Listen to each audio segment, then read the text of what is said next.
यदा यदा हि धर्मस्य ग्लानिर्भवति भारत अभ्युत्थानम् अधर्मस्य तदात्मानं सृजाम्यहम् परित्राणाय साधूनां विनाशाय च दुष्कृतां धर्म संस्थापनार्थाय संभवामि युगे युगे।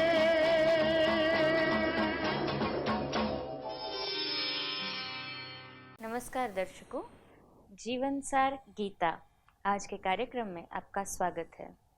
दर्शकों, पिछले एपिसोड में हमने देखा कि किस तरह से हम एक यात्री की तरह मुसाफरी कर रहे हैं, और एक बात तो बिल्कुल हकीकत है कि जिस प्रकार से यात्रा में जब हम ट्रेन से बस से जर्नी करते होते हैं तो हमें पता होता है कि हमारा स्टेशन कहाँ है, कब उतरना है, परंतु ये जो जर्नी हमारी है या ये यात्रा जो हमारी है, इस यात्रा में हमें ये नहीं पता होता कि हम कब उतरेंगे और कहाँ उतरेंगे, अर्थात ये शरीर कब तक है और कहाँ तक है।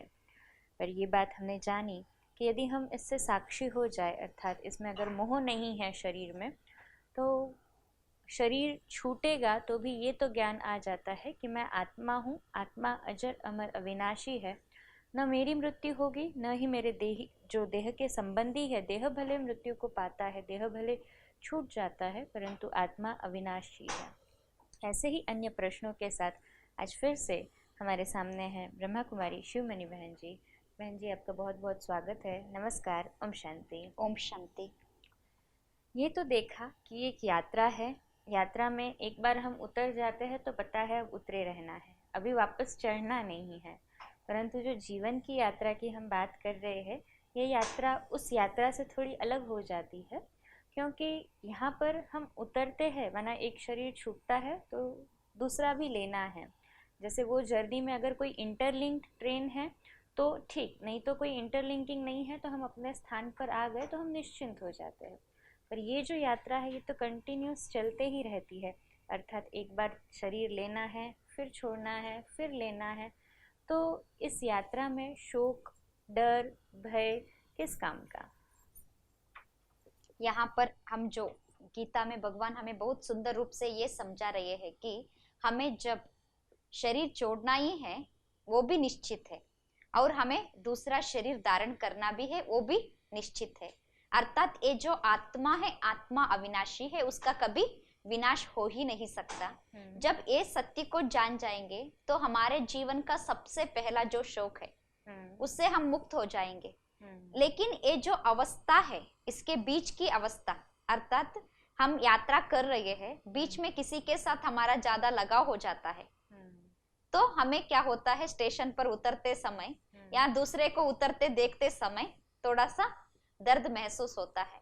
ऐसे ही जीवन रूपी यात्रा में जो हम दुख की अनुभूति कर रहे हैं, इसके लिए भी भगवान गीता में बहुत सुंदर रूप से ये बात स्पष्ट करते हैं। गीता के दूसरे अध्याय के 28वें श्लोक में यहाँ पर परमात्मा कहते हैं, अव्यक्तादिनी भूतानि व्यक्त मध्यानि भारता अव्यक्ता निधनन्नेवा तत्र का परिदेवना। अर्थात यहाँ पर परमात्मा अर्जुन को कहते हैं, संपूर्ण प्राणी जन्म से पहले अप्रकट थे और मरने के बाद भी अप्रकट हो जाने वाले हैं, केवल बीच में ही प्रकट है। इसीलिए इस बीच की स्थिति को देखकर तुम क्यों शोक करते हो। यहाँ पर भगवान बहुत सुंदर बात हमें स्पष्ट रूप में समझा रहे हैं कि पहले भी हम अप्रकट थे और जन्म के बाद अर्थात मृत्यु के बाद भी हम अप्रकट होने वाले हैं। स्पष्ट रूप में समझ में आती है कि आत्मा ज्योति शरीर में आने के पहले उसकी अवस्था अप्रकट अवस्था थी, अर्थात किसी को दिखाई नहीं देती थी। बिल्कुल, आत्मा को हम जानने लगे इस शरीर के द्वारा। ये शरीर जो काम कर रहा है, जो खा रहा है, पी रहा है, देख रहा है, सब कर रहा है, इसका मतलब यहाँ पर आत्मा है। आत्मा हमें अनुभव हो रही है शरीर के द्वारा। अगर आत्मा शरीर से फिर चली जाएगी, उस अवस्था को अप्रकट ही कहेंगे। बिल्कुल, जिस प्रकार से अगर कोई व्यक्ति है, हम जैसे जीवित कहते हैं, आत्मा उसमें है तो वो भोजन भी करता है, श्वास भी लेता है, माना प्रकट है उस समय आत्मा, हम देख नहीं पाते परंतु उसकी चैतन्यता अनुभव हो रही है। और जब कोई मृत कहलाया जाता है तब उसमें से आत्मा निकल जाती है तो वो अप्रकट हो जाती है, माना आत्मा उसमें नहीं है। यहाँ पर जो आत्मा है वो किसी को दिखाई नहीं देती है। आत्मा ऐसी सूक्ष्म चीज है जिसको हम इन आंखों से देख नहीं सकते, इसीलिए आत्मा का अनुभव हम शरीर के द्वारा ही कर सकते हैं, क्योंकि शरीर के द्वारा सब कुछ अनुभव आत्मा कर रही है।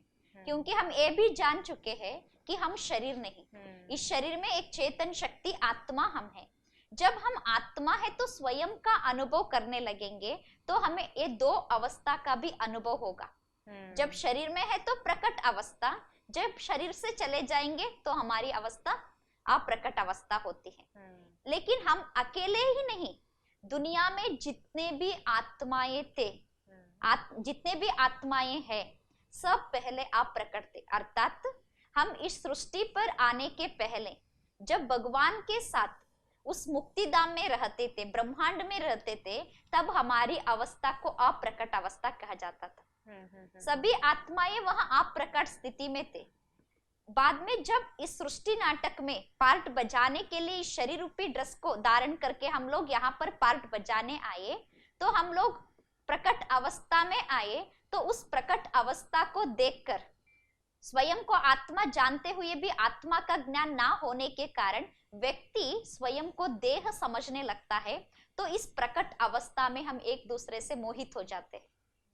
लेकिन आज हम प्रकट अवस्था में है, फिर कल ये शरीर त्याग देंगे तो फिर हमारा अवस्था अप्रकट अवस्था ही होगा।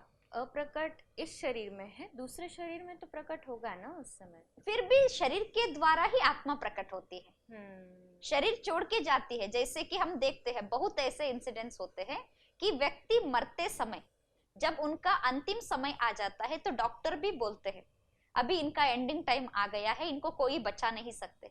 तो घर वाले पूरे वही खड़े हैं, उस व्यक्ति का अंतिम समय भी आ गया है, उसको देखने के लिए घर वाले भी सामने हैं, लेकिन आत्मा वहां से निकल जाती है। किसी को भी ये मालूम नहीं पड़ता आत्मा कैसे निकल गई। बिल्कुल, वो अवस्था जो है वो अप्रकट अवस्था है, दिखाई नहीं देती है। जब तक आत्मा थी वो व्यक्ति देख रहा था। बाद में बोलते हैं 5 मिनट के पहले देख रहे थे, मैं जो बोल रहा था सुन रहे थे, मेरे साथ बात कर रहे थे। अभी 5 मिनट के अंदर चले गए बोल रहे हैं, लेकिन पूरा शरीर वही है, उसमें एक अंग भी कम नहीं हुआ। आंखें भी है, लेकिन 5 मिनट के पहले उन्हीं आंखों के द्वारा वो चेतन शक्ति आत्मा देख रही थी। अभी आंखें होते हुए भी देख नहीं सकते, कान होते हुए भी सुन नहीं सकते, मुख होते हुए भी बोल नहीं सकते। अर्थात आत्मा प्रकट हुई थी इन इंद्रियों के द्वारा। आत्मा है मालूम पड़ रहा था इंद्रियों के द्वारा। अभी आत्मा चली गई इसलिए इंद्रिय जड़ हो गए। इस अवस्था को अगर हम जान लेंगे, अप्रकट अवस्था और प्रकट अवस्था, यहाँ कोई मरता नहीं है, सब आत्माएं अप्रकट हो जाते हैं, फिर सब आत्माएं शरीर के द्वारा प्रकट हो जाते हैं। अगर इसको यथार्थ रूप से जान लेंगे तो भी हमें दुख की अनुभूति नहीं होगी। जैसे हम इसके बारे में और भी जानने का प्रयास करेंगे, जैसे हमारे लाल बहादुर शास्त्री थे। लाल बहादुर शास्त्री जी एक बार वो ताशकंद जा रहे थे, एक शांति का समावेश में भाग लेने के लिए जा रहे थे। जब वो जा रहे थे तो सभी जितने भी गण्य लोग थे उस शहर में, सभी उनको सेंड अप करने के लिए एयरपोर्ट गए थे। सभी बोल रहे थे जाके आइए शास्त्री जी, आपका प्रयाण मंगलमय हो, सुखमय हो, ऐसे बोल के सभी उनको भेज दिए। लेकिन वो गए, लेकिन वो वापस नहीं आए। फिर उनके बॉडी वापस आई, उनके बॉडी को वापस फिर एरोप्लेन से लाया गया।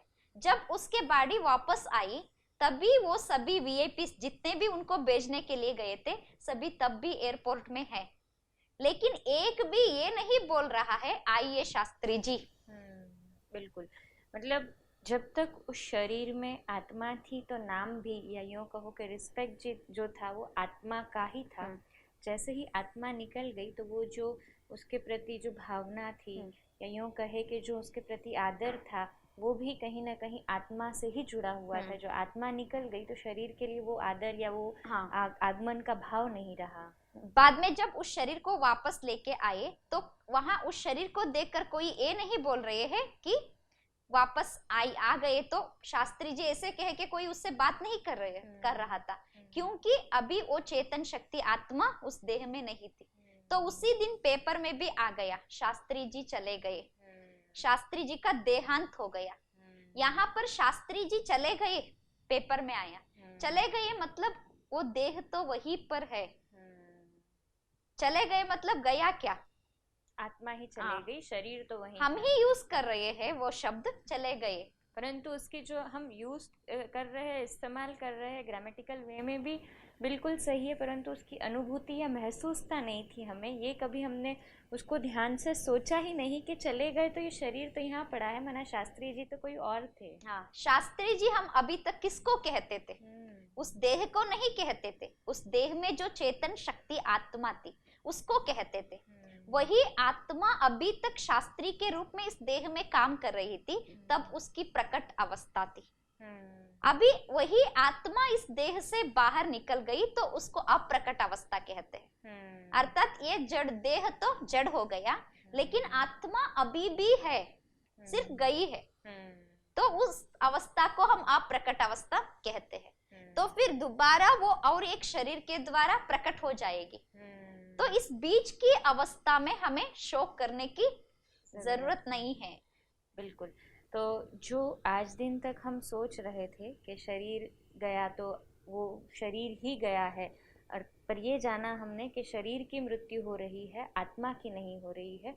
ये बात तो बहुत क्लियर होगी बहन जी कि जब मृत्यु हो गई किसी की तो कहते हैं माना उसका शरीर की ही मृत्यु हुई है, आत्मा तो वही है।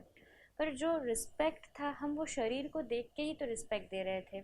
शास्त्री जी भले हम जैसे आप बता रहे हैं कि आत्मा थी वो चले गई, परंतु जो शास्त्री जी ने कार्य किए उस शरीर के द्वारा ही तो किए ना, तो उसको कैसे भूला जा सकता है? शास्त्री जी को अभी भी याद करते हैं लोग, क्योंकि वो आत्मा अभी भी है। सिर्फ गया क्या? शरीर गया। वो जो काम करके गई है वो आत्मा आज भी है, क्योंकि आत्मा नित्य है, शाश्वत है, उसका अंत नहीं हो सकता। जैसे कि सिर्फ शास्त्री जी की ही आत्मा नहीं, दुनिया में जितनी भी आत्मा है सब अविनाशी है, क्योंकि हम सब उस अविनाशी परमात्मा के बच्चे हैं। जब परमात्मा अनादि है तो परमात्मा के संतान होने के कारण हम आत्माएं भी अनादि है। तो हमारा भी निवास स्थान उसी स्थान पर है जहां पर परमात्मा रहते हैं। तो हमारा धाम भी वही है जो परमात्मा का धाम है। तो परमात्मा का धाम है मुक्ति धाम, परम धाम। वहां परमात्मा जैसे ज्योति के रूप में है, हम आत्माएं भी वहां पर ज्योति के रूप में ही थे, लेकिन उस स्थिति को हम कहते थे अप्रकट अवस्था। अभी यहाँ आए हैं, शरीर के द्वारा प्रकट होके काम कर रहे हैं। इस काम को देखकर सभी शरीर को रेस्पेक्ट दे रहे हैं। ये जो देह है इसको रेस्पेक्ट दे रही है, लेकिन काम कर रही है देह, काम नहीं कर रही है। यहाँ पर कराने वाला आत्मा है। आत्मा इस शरीर के थ्रू करा रही है। बाद में भी जब हम सभी का पार्ट यहाँ पर एंड होता है इस सृष्टि में, तब भी हम जाएंगे उसी धाम। एक बात यहाँ पर मन में आ रही है कि हम इतने एपिसोड से चर्चा कर रहे हैं कि मैं आत्मा हूँ, आत्मा हूँ। जैसे हम जानते हैं कि हर एक कुछ शब्द होता है, उसका कोई ना कोई भावार्थ छुपा होता है। ज़रूर हम दर्शक मित्र के साथ में, आपके साथ में जानना चाहेंगे कि ये जो शब्द है आत्मा, इसका भी कोई वास्तविक रूप में मीनिंग या अर्थ है? आत्मा अर्थात वो एक चेतना है जिसका कोई अंत हो ही नहीं सकता। जैसे कि परमात्मा कहते हैं, परमात्मा माना वो भी एक आत्मा है, लेकिन परम आत्मा माना सभी आत्माओं से वो सर्वश्रेष्ठ है। ऊंचे ते ऊंचा होने के कारण उसको परमात्मा कहते हैं। ऐसे ही उस परमात्मा के संतान हम सब भी आत्मा है। ये जो आत्मा है वो अविनाशी शक्ति है। वो परमात्मा के साथ, परमात्मा के घर जो है परम धाम, मुक्ति धाम, वहां के हम सब निवासी है। वहां से यहाँ प्रकट अवस्था में इस सृष्टि रूपी रंगमंच पर हम पार्ट बजाने के लिए आए हैं। जब सभी का पार्ट यहाँ पर खत्म हो जाता है पार्ट पूरा हो जाता है, फिर भी हमारी अवस्था वही अप्रकट अवस्था होती है।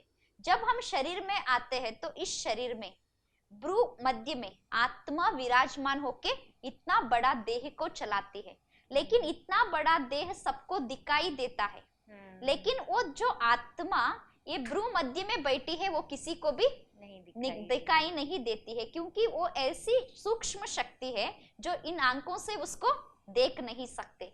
इसलिए प्रकट और अप्रकट अवस्था को देखकर हमें दुखी नहीं होना चाहिए। इसके बारे में गीता में भगवान बहुत सुंदर रूप में कहते हैं, अव्यक्तादीनि भूतानि व्यक्त मध्यानि भारता, अव्यक्ता निधनम नैवा तत्र का परिदेवना। अर्थात आत्मा जो है जन्म में आने के बाद प्रकट अवस्था में आती है, लेकिन मरने के बाद आत्मा फिर से वही अप्रकट अवस्था को प्राप्त कर लेती है।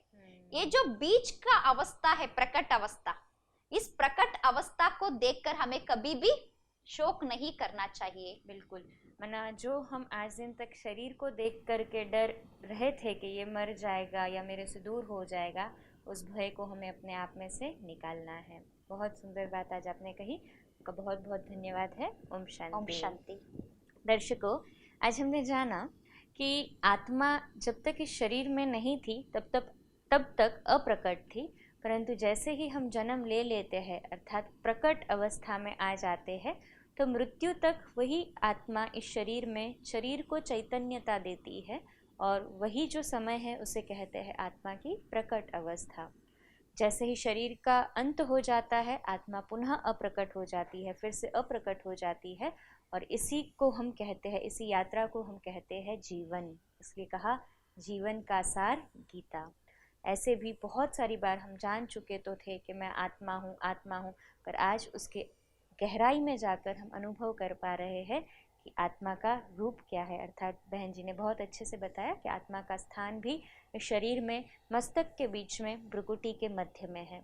ऐसे ही अनेक प्रश्न हम आगे भी लेकर आएंगे। आप हमारे साथ जुड़े रहे, इसलिए मैं डॉक्टर डोनिका रूपारेल आपका धन्यवाद करती हूँ। नमस्कार। ओम शांति।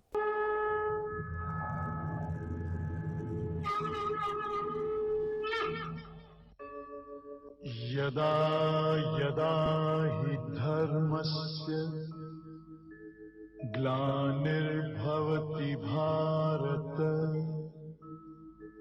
अभ्युत्थानम् अधर्मस्य तदात्मानं सृजाम्यहम् परित्राणाय साधूनां